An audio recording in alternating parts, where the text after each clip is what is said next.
माननीय अध्यक्ष महोदय, माननीय सदस्य ने शिक्षकों को लेकर के सबसे पहले जो सवाल पूछा है उस संबंध में मुझे जानकारी देनी है, आपके माध्यम से सदन को अवगत कराना है कि जो हमारे वर्तमान में जो हमारी छात्रों की संख्या है, उन छात्रों की संख्या को देखते हुए जो हमारे पास में शिक्षक हैं, मैं इसमें शिक्षकों को ही केवल सम्मिलित कर रहा हूं, सहायक अध्यापकों को इसको जो हमारा छात्रों का और जो पीटीआर होता है छात्रों का और शिक्षक का जो रेशियो है, वर्तमान की छात्र संख्या को देखते हुए और वर्तमान के हमारी शिक्षकों की संख्या को देखते हुए हम 1:30 होना चाहिए, जो कि प्राइमरी स्कूल्स में उसको हम लोग पूरा करते हैं। और शिक्षा मित्रों को अगर हम इसमें सम्मिलित करते हैं तो शिक्षा मित्रों को इसमें सम्मिलित करते हुए 1:22 का रेशियो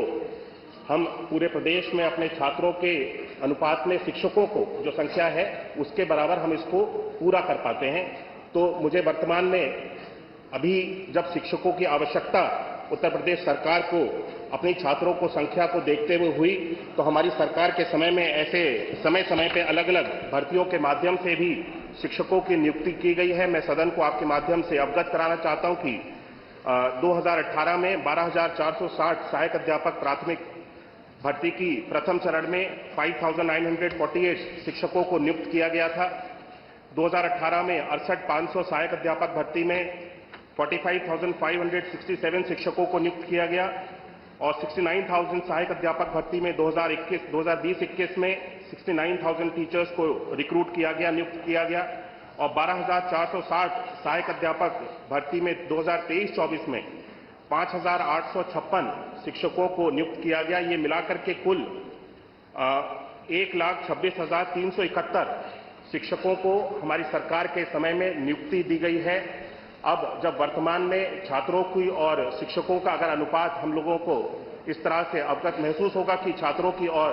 अगर छात्र बढ़ रहे हैं तो आने वाले समय में शिक्षकों की अगर आवश्यकता होगी तब इसके ऊपर विचार किया जाएगा। वर्तमान में कोई नई नियुक्ति को निकालने के लिए सरकार का कोई विचार नहीं है। माननीय सदस्य ने और भी प्रश्न किए कि जो नियुक्ति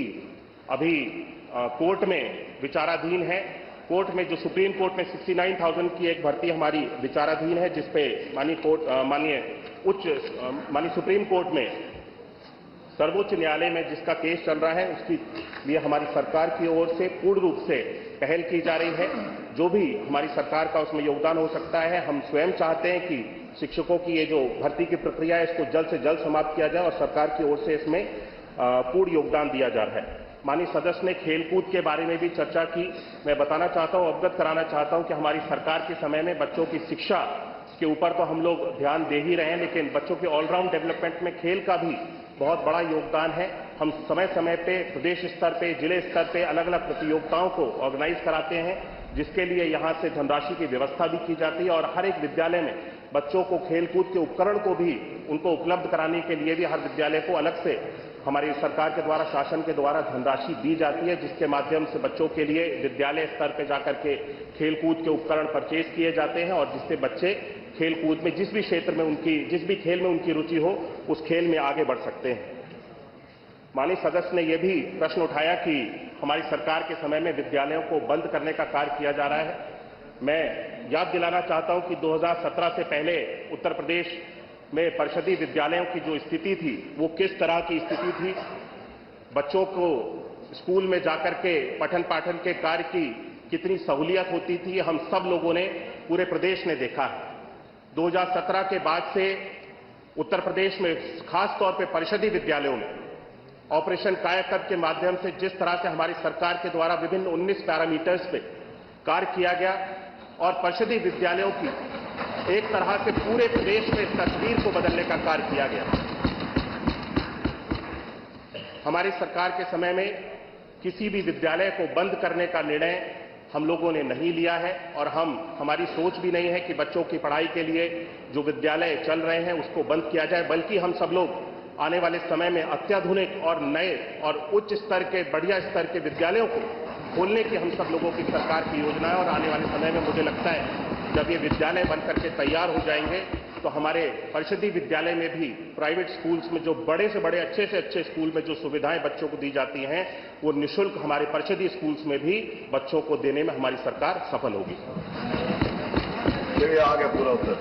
पूरा आ गया। इसमें जितने भी बातें थी सब आ गई बड़ी स्पष्ट।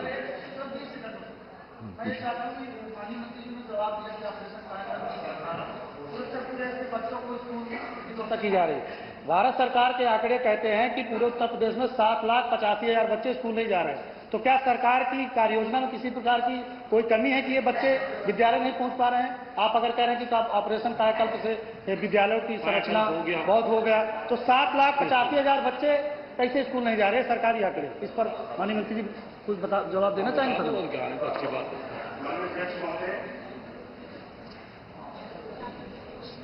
माननीय सदस्य ने जो चिंता जताई है कि बच्चों को भारत सरकार का उन्होंने कोई डेटा कोट किया है सदन में, जिसके माध्यम से उन्होंने ये बताया कि